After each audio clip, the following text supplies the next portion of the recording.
This article refers to Devil's Tower in Wyoming.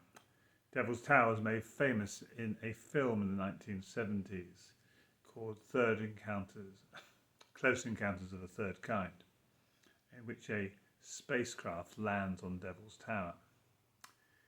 Now, the feature about Devil's Tower that makes it so special is that it stands about 300 meters above the land around about it, which is pretty flat, the land around about it. And it is made of sort of hexagonal columns, very much like the Giant's Causeway. And it is a striking feature that can be seen for many miles around. The question is, how can we explain the formation of Devil's Tower? But more particularly, how can we explain the reason or why it is still there? If Devil's Tower is 5 to 10 million years old, as the signposts around it say, well, where's the 5 to 10 million years of erosion at the base of Devil's Tower? You see, flat surfaces, rock faces, or should say vertical rock faces, are things that get eroded very quickly. They don't withstand millions of years of erosion. And we would expect to see through either freeze-thaw or onion skin erosion or biological erosion, and the lichens will be doing some work on that as well, that these monuments, these pillars, would have collapsed after 100,000 years probably.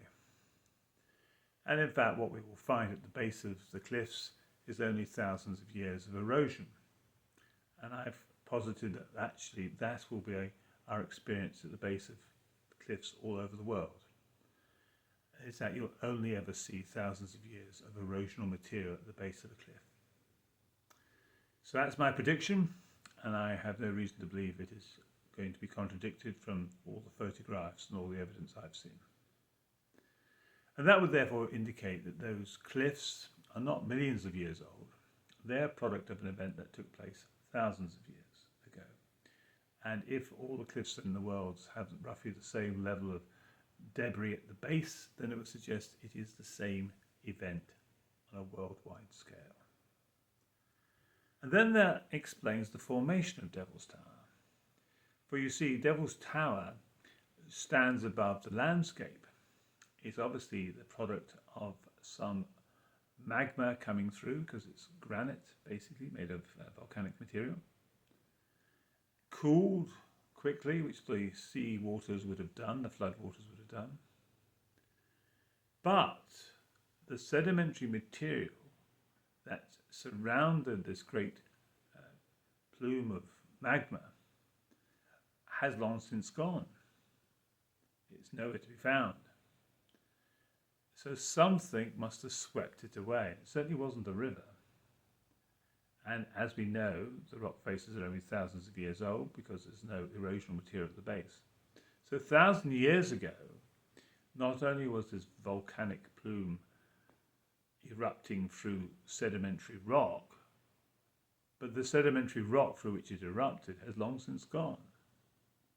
And that would suggest that the same process, a worldwide flood, as the waters receded into the oceans in the last 6 months of that year, it would have taken the sedimentary rock with it and just left the granite plume standing majestically in splendid isolation.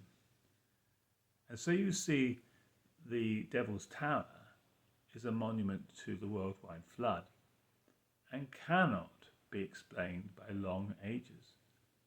It simply is impossible to see how millions of years would have created that type of feature, and millions of years would have destroyed it because of erosion.